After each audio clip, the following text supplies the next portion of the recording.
pendiri dan pembina dari Backpacker Teaching.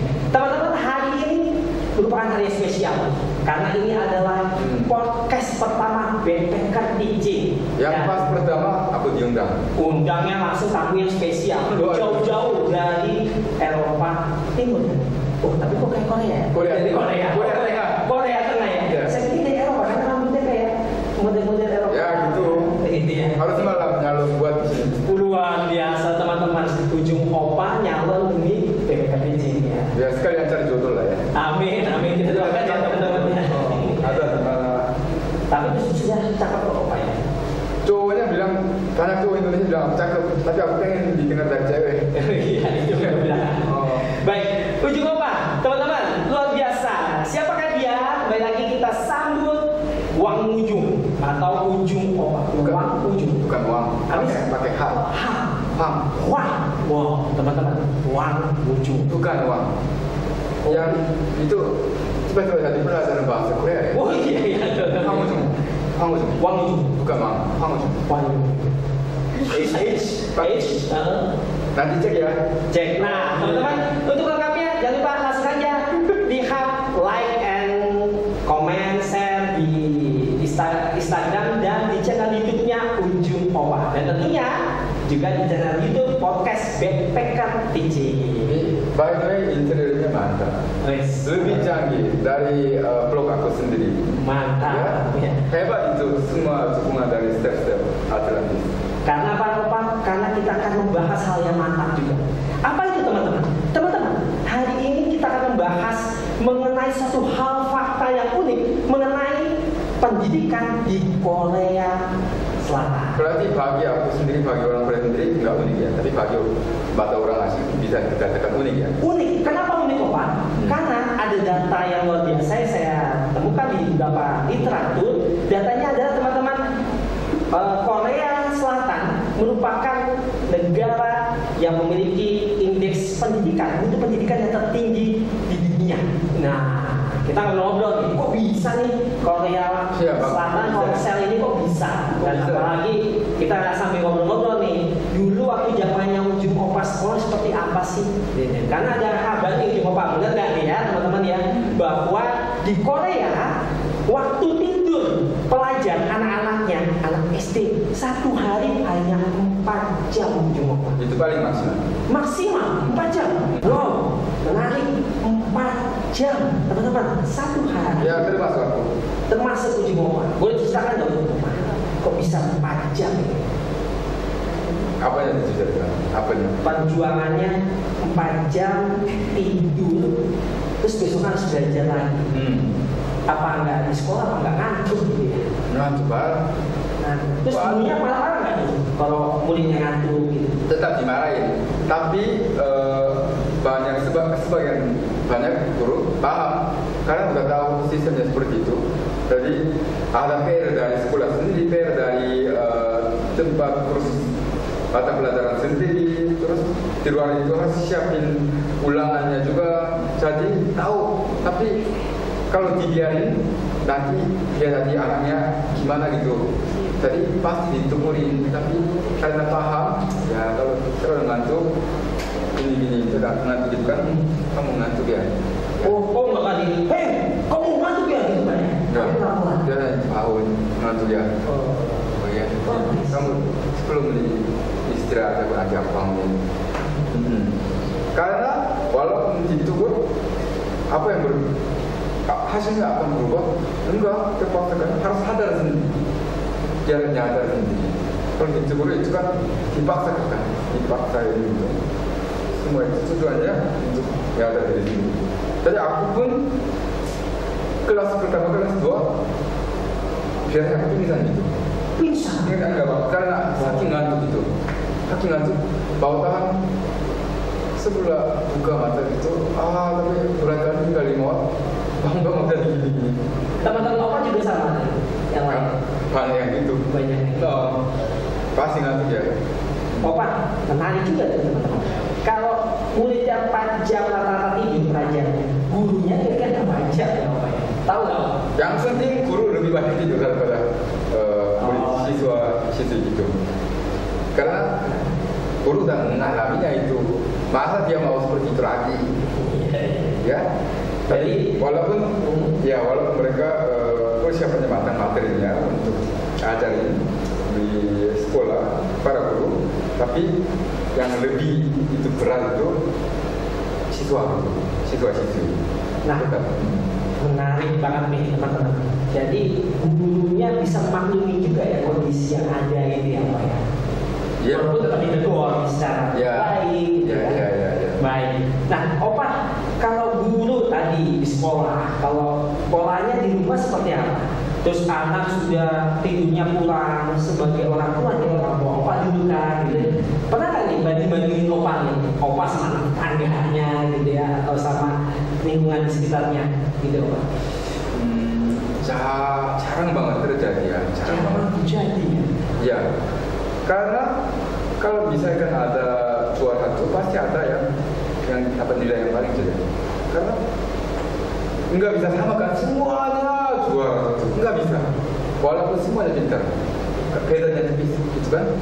Jadi itu tahu. Dan tapi ada juga kadang-kadang misalkan terlalu jelek ya, nggak ada dia belajar dia sendiri. Itu ada juga. Anaknya sendiri anak sendiri, ya nggak ada dia waktu belajar yang rajin tapi selalu dapat nilai yang jelek. Itu bukannya yang banding-banding nggak boleh, tapi waktu kamu jadi tanya, waktu kamu pintarnya apa ya, kalau biar kamu bisa nyanyi atau apa, siap-siap persiapannya transisinya. Bukan bidang seninya ya. Bidang seni atau bidang jadi otak kanannya ya, bukan otak kirinya. Karena nggak bisa memaksakan. Semua anak punya kelebihan masing-masing. Jadi jangan-jangan yang K-pop itu kayak apa? Ayu itu otak kanannya lebih tinggi gitu ya. Iya, rata-rata gitu kan. Iya. Bukan berarti dia yang nggak pintar, tapi disisinya lebih unggul. Jalan gitu. Jadi karena kan kita kan di Indonesia kan basis banyak dipengaruhi sama orang tua kan sekolah juga sama. Tapi bedanya sebenarnya seperti aku bicarakan, kita tidak bisa digantikan dengan orang lain. Dan kita sadar dari kecil gitu. Jadi mulut tuang yang capek, misalkan anak yang nggak belajar, kamu belajar ya, mulut tuang yang capek. Ya, maka balas semangatin, nggak apa-apa, yang penting jaga kesehatan gitu. Tapi mengarahkan, bukan yang apa, kamu harus jadi juara berapa waktu yang si anunya dapat nilai berapa, aku malu sama tetangganya. Wah, itu nanti anaknya bisa benar-benar belok. Oke. Orang tua itu, oke, nggak mau belajar. Oke, aku nggak mau belajar. Mau mengecewakan orang tua, balas jadi pandai. Iya, betul sekali. Dan Opa, ada nggak pengalaman pribadi Opa yang kurang menyenangkan sewaktu sekolah dari SD, SMP, SMA? Ya, sebenarnya setiap saat. Ya, sering banget. Karena misalkan aku dapat nilai di sini, nilai yang paling tinggi apa ya? 10 ya? 100 ya? Kalau misalkan aku dapat nilai 98, ya. Tapi aku di tengah sama murid. Karena saking mereka belajarnya sangat niat, 89 dapat nilainya ke satu mata pelajaran. Tapi aku pas di rata-rata kesel kan? Gitu? Atau belajar untuk banget gitu ya? Itu yang kita tidak kucing. Bahkan kita diri sendiri wah ini belajarnya gila banget. Karena pasti ada relatif, ada yang lebih tinggi, relatif ada yang rendah. Bukan masalah aku belajar atau pintar, enggak. Ada yang lebih pintar, gitu kan? Baik, wah menarik sekali nih Opa. Waktu Opa SD nih, bisa diceritakan? Waktu kalau di SD di Indonesia kelas 6 kali ya teman-teman ya. SD kelas tinggi kelas 6 itu Opa kan mau mendampingi ujian. Ada nggak SD ke SMP itu ada ujiannya? Ada ya. Nah itu Opa satu hari tidur berapa jam? Waktu SD kelas 6. Ya. Walaupun udah belasan tahun, 20 tahun lalu ya. rumah ya. Oh, di rumah ya. Iya. Tapi senyumnya tetap kok masih membuat daya pikat, terutama di YouTube. Amin. Oke, baik. Silakan Pak. Oke. Biasa kalau di Korea dari SD sampai SMA mulai kelas pertama jam 9 mulai sampai jam 5 ya. Jam 9 pagi. Jam 9 pagi sampai jam 5. Oh, masuknya jam 9 pagi teman-teman. Ya, itu alhamdulillah kan. Jam 9 ya. Kalau di Indonesia kan jam 7:30 juga mulai belajar. Kalau saya jam 9 pagi. Tapi saat saya jam 5 sore. Alasannya untuk menghindari kemacetan dan saling mensupport. Kan orang banyak yang kerja kan, masuk kerja jam berapa? Bentrok. Nah, tambah macet kan. Nah, terus setelah jam 5 biasanya nggak langsung pulang ke rumah, ada tempat kursus buat mata pelajaran, bimbingan belajar gitu ya. Ya, semua mata pelajaran, bukan hanya matematika, bukan hanya Inggris, bukan hanya sejarah, semua matematika, semua mata pelajaran. Itu bimbingan belajarnya dari sekolahnya atau dari pemerintah atau bayar sendiri? Bayar sendiri. Oh, ya, bayar sendiri. Dan biasa kegiatan aku ya, kalau aku jam 10 baru selesai. Jam 10 malam? Ya. Wow. Dan habis itu ada dua pilihan, pulang ke rumah, balik ke rumah atau lanjut belajar. Lanjut belajar? Ya. Bayangkan teman-teman, jam 10 malam siswa-siswi di Korea Selatan masih belajar. Sampai jam berapa itu Pak mereka belajar ya? Rata-rata sampai jam 2, jam 4. Jam 2 pagi? Wow. Karena ada PR dari sekolah, PR dari tempat kursus kan, dan juga harus belajar sendiri yang lain, bukan hanya mengerjakan PR doang. Jadi waktunya nggak cukup. Begitu.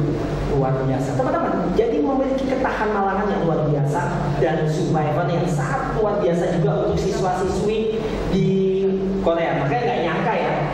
Dan memang saat ini kita akui bahwa Korea memiliki indeks human resources yang sangat tinggi dan berkualitas. Nah, Opa, mungkin bisa cerita juga ke teman-teman nih, teman-teman BPR teaching di seluruh Indonesia terkait tadi semangatnya belajar, gitu kan? Apalagi Opa nih, alhamdulillah teman-teman, Opa S1-nya di Korea ya? Oh, S1 di Korea. S1 di Korea. Di Universitas apa? Di Opa? Hankook University. Wow, HUBS. Hanyang University itu HUBS itu merupakan salah satu universitas terbaik di dunia mengenai language atau bahasa ya. Kalau nggak saya sempat juga nasional ya, itu HUBS itu salah satunya itu. Makanya nggak nyangka nih, ujung Opa bahasa Indonesia juga cakep banget dan luar biasa. Ujung Opa, kembali lagi ke mengenai pembahasan pendidikan di Korea. Ujung Opa bisa sharing nggak ke teman-teman pelajar, ke teman-teman mahasiswa yang ujung Opa rasakan ketika sedang belajar, membaca buku, ada rasa kejenuhannya dan bagaimana menangani itu, kok masih tetap semangat belajar? Oh, yes. Ada. Aku setelah masuk SD sampai lulus kampus aku S1, setiap hari berasa ketakutan. Takut kalah sama murid-murid yang lain. Walaupun nggak ada yang suka belajar segini. Karena tujuan kita, tujuan orang Korea, anak siswa itu tujuannya, anak siswa ya, satu, masuk universitas ternama.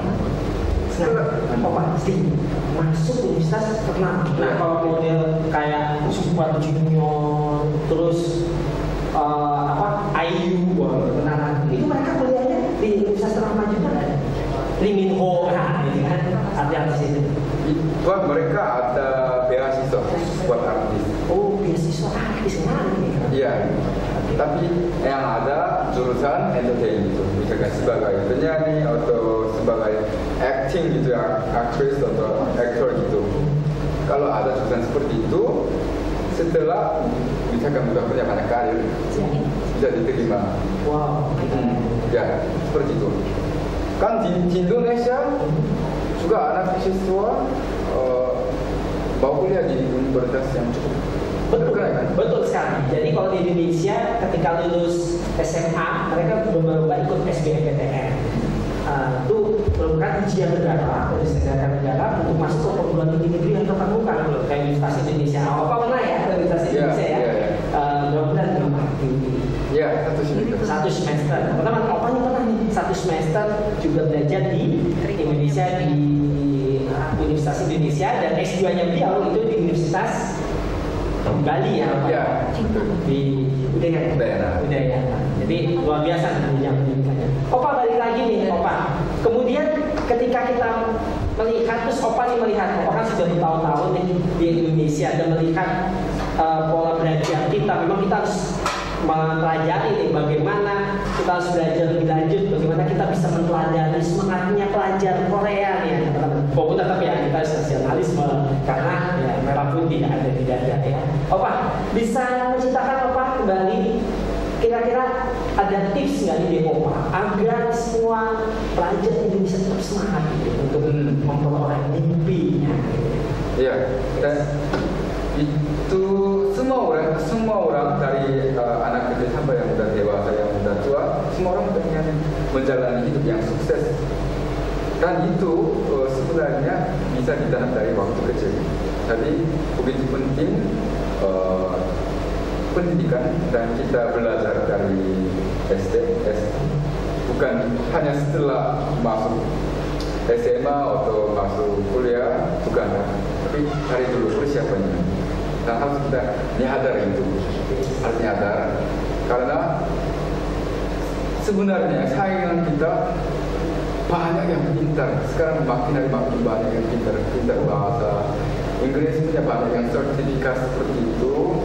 Jadi kadang kita perlu akan berasa takut biar kita nyadar sendiri. Berarti Opa dulu waktu belajar penuh tekanan juga ya? Tekanan juga. Apa rata-rata siswa di Korea itu semua penuh tekanan juga? Tapi tekanannya positif atau negatif itu Opa? Ada positifnya, ada negatifnya. Negatifnya bisa jadi depresi. Positifnya? Wow, depresi. Oh iya teman-teman, saya ingat juga ada banyak ketika saya lihat nih artikel gitu kan, apalagi kan K-pop, apalagi Korea ini kan lagi meranah Indonesia ya teman-teman ya. Itu ada yang katanya sampai ketika tidak masuk ke perguruan tinggi yang diinginkan, apa yang bunuh diri? Ada juga ya sampai mereka. Ya, bahkan dapat nilai yang jelek, misalkan anak SD, SMP juga ada yang loncat dari lewat jendela itu, lantai berapa di sekolah. Ada nilai yang jelek. Kenapa menurut kamu? Kenapa bisa terjadi? Karena tekanan psikis, malu gitu. Ya, malu diri sendiri dan malu dilihat. Dua sisi, karena kita malu dilihat. Iya, dan diri sendiri juga.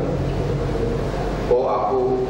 Kamu pernah dapat ini nih Pak? Nah, boleh nih sama teman-teman pemirsa BPK Teaching nih, karena edisi khusus podcast membahas Opa cerita sih. Pernah nggak sih Opa dapat nilai jelek? Pernah. Pernah. Hah? Kelas berapa? Waktu sekolah ya?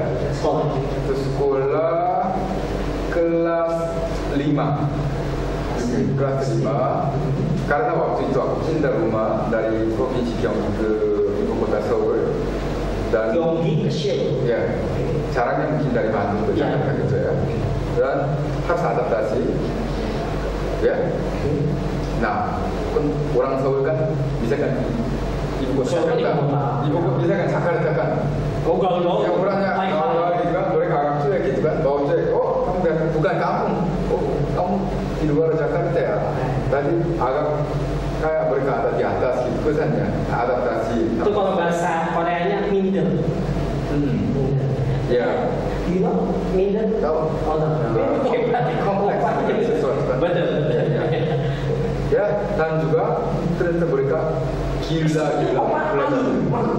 Malu atau enggak, aku yang enggak malu. Tapi mereka pandangnya gitu. Oh, dari pandangnya sederhana. Iya. Cintaku sederhana. Tapi cintaku tidak ada. Oh iya sih. Ya gitu. Iya, luar biasa juga. Baik teman-teman, kita pengen tahu nih. Sekali lagi nih, ujung Opa bicara tentang pendidikan Korea dan pendidikan di Indonesia nih, Opa. Kembali tadi kita sudah tahu bahwa ternyata punya tekanan ya. Jadi memang keberhasilan pasti perlu perjuangan ya Opa ya. Iya. Jadi serta-merta kenapa mutu pendidikan tinggi karena memang perjuangan siswa juga tinggi. Dan saya waktu itu ada kunjungan Pak. Jadi waktu itu saya ke Sanggung University. Ya. Oh iya, namun ya. Sanggung. Ada artis juga di situ. Betul. Di situ teman-teman jam 11 malam perpustakaannya masih buka. Iya, 24 jam. 24 jam coba ya, perpustakaan kampus 24 jam. Salah. Saya benar habis itu setelah itu saya ke Seoul National University. Oh, Ya. Itu nomor 1 di Korea. nomor 1 itu, wih keren banget teman-teman ya. Kalau teman-teman mau S2, S3, kemudian boleh di sana rekomendasi. Itu perpustakaannya 24 hour, wih luar biasa. Itu juga menjadi telinga kita ya di sini. Makanya Opa suka baca kan? Suka baca. Suka baca. Tapi aku setelah ke Indonesia belum pernah baca. Kenapa dong? Nggak ikut-ikutan aja flow-nya. Nggak ada yang baca buku. Kan biasanya ke Korea, misalkan naik bus atau kendaraan umum kemana-mana, di dalam coffee shop banyak banget yang baca buku. Di MRT juga. Tadi udah suasananya. Walaupun aku lupa, suasananya oh iya, udah baca. Kayak gitu. Di sini belum pernah lihat, tapi lupa gitu. Yang kebiasaan. Luar biasa. Opa, kita ada 2 slide lagi. Yang selanjutnya ini membahas tentang 4 jam. Jadi sampai detik ini masih nggak itu pelajar dari SD, SMP, SMA itu yang tidurnya 4 jam, Pak? Ya, itu kan mungkin di Indonesia juga ada ya, ada nggak kurang ajar? Kayaknya teman-teman kalau tidurnya 4 jam anak SD enggak kayaknya ya teman-teman ya. Karena Mungkin kalau bangun pagi ya karena sholat subuh. Ya kan kalau di Indonesia kan orang tua yang sholat biasanya jam pagi, jam 4 setengah 5. oh iya ya, Mereka bangunkan terus belajar dari pagi itu baca buku. Biasanya gitu sih. Waktu saya SD gitu teman-teman. Saya waktu SD ini termasuk buat tapi kalau pagi-pagi disuruh habis sholat subuh pasti buka baca buku. Oh iya. Mau nggak mau ya, walaupun tapi ini. Oh gitu ya Pak ya. Ya, apa ya? Mungkin gini. Ya. Aku ingat udah berapa kelas 3 atau 4, mungkin aku udah nyadar diri sendiri. Hidup ini tidak ada yang bisa menggantikan hidup kita. Bahkan orang tua kita sendiri nggak bisa menggantikan, nggak bisa menjamin kita bisa jadi sukses dan cerdas. Karena kita yang menjalani, walaupun masing-masing dengan kepercayaan. Oh, apa doa, kita doa, apa sesuatu dari atas. Nah, tapi di Korea kan bukan masalah itu agama kan, dan benar-benar logika. Makanya udah takut anak SD, nanti aku tadi gimana ya? Oh, kalau enggak, tujuannya udah Sudah satu ya. tujuannya bangsa universitas ternama dari SD. Dari SD, teman-teman, dari usia 12 tahun, siswa-siswi Korea sudah punya target mau masuk universitas ternama. Jadi mereka memang effortnya tinggi.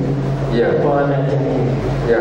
Dan itu bisa kita teladani di salah satu. Walaupun memang kalau serius banget nanti akhirnya ada dampak negatifnya ya. Ada yang bunuh diri, ada yang mungkin depresi, apa ya. Ini akhirnya jadi hal baik, teman-teman. Opa, di sesi terakhir ini, Opa, kita bahas tentang tadi perkembangan pendidikan di Korea sekarang. Apalagi sekarang kita lihat di Indonesia ini baik dari SD, SMP, SMA, universitas, S1, S2, bahkan S3, Pak. Saya ngajar S2, mahasiswa saya S2 tetap ada yang K-pop, ada yang kena pas lagi saya ngajar, tetap aja ada yang kok musiknya Ayu, jadi masih saya Cukup. saya juga suka juga. Itu kan bisa sampai kemana-mana budaya culture Korea ini. Apakah memang di guru-guru Korea itu ada harus mencintai budaya Korea dan mereka harus menyebarkan itu ada nggak sih? Tidak. Oh tidak. Cuman kita ya secara hampir seluruh rakyat Korea otomatis sadar kalau kita nggak cinta diri sendiri dan kita nggak mendukung seni budaya sendiri, nanti negara kita nggak kuat. Wah, Itu jadi udah sadar dari itu, nggak ada yang ajarin seperti itu ya, jadi otomatis pasti ada cinta banget. ya, cinta banget dan dihargai sama negara lain juga ya, jadi seperti itu. wow, catatan yang menarik teman-teman. Ketika kita bangga terhadap negara kita dengan culture-nya, budayanya, dan kearifan lokalnya, ini akan membawa sahabat dan membawa nama negara dan juga nama pribadi ya Pak ya. Ya. Sehingga kemana-mana dengan bangga. Baik, Opa, silakan ke teman-teman pendengar podcast Backpacker Teaching seluruh Indonesia ini Opa. Ada masukan apa nih Opa untuk pendidikan di Indonesia nih? Baik tidak, Opa selaku orang Korea yang sudah ada di Indonesia, ada masukan apa nih untuk para generasi mudanya nih? Baik dari mahasiswa, SMA, SMP sampai ke S2. Satu kalimat. Kalian adalah vision yang buat masa depan Indonesia dan itu harus nyadar dari hati. Kalianlah bisa lebih memajukan negara yang kesayangan kalian dan bisa jadi apa ya, lebih dihargai dari negara-negara lain yang bisa bersaing dengan anak siswa dari luar negeri itu semua. Baik, nah ini luar biasa. Opa, terima kasih banyak dan ini menjadi effort semangat ya untuk kita semua. Apalagi sekarang Opa, kita jalan dengan podcast Backpacker Teaching ini. Kita Backpacker Teaching saat ini ada di 21 wilayah di seluruh Indonesia, dari ujung Aceh sampai ke paling timur yaitu Makassar, NTT. Dan ini kita ada program-program Opa, kita membantu pemerintah untuk melaksanakan percepatan pemerataan mutu pendidikan yang ada di Indonesia Opa. Kita selama 2 minggu namanya Backpacker Teaching Opa, kita berpindah-pindah tempat, kita selama 2 minggu kita perbaiki untuk multi kualitas pembelajarannya, instructional design, develop kurikulum ya. Jadi kita Backpacker Teaching mendukung pemerintah untuk agar mempercepat pemerataan pendidikan dan semoga nih Indonesia bisa sama seperti kampungnya Opa dan dunia juga ya. Tapi Opa bangga nggak sih dengan negara Indonesia Opa? Di bidang apa? Di bidang profesi Opa saat ini. Hari ini ya. Sebenarnya terlalu luas ya pembahasannya. Tapi aku sebenarnya mungkin ke depan, atau beberapa minggu depan lebih bagus ada yang lebih spesifik karena pertanyaan terlalu luas. Tapi aku sendiri juga umumnya butuh aku lama kan. Termasuk yang pertanyaan yang ini aku bangga. Ya, jawabannya aku bangga. Buktinya aku udah 17 tahun, walaupun enggak stay terus, tapi 17 tahun bolak-balik Korea di Indonesia. Dan dulu aku kerja di Korea di bidang pendidikan memang memperkenalkan Indonesia, baik dari bahasa sampai seni budaya. Jadi karena aku pengen banyak teman-teman Korea tahu tentang negara Indonesia, bukan hanya Bali doang gitu kan, ya semuanya dan orang-orangnya, culture juga.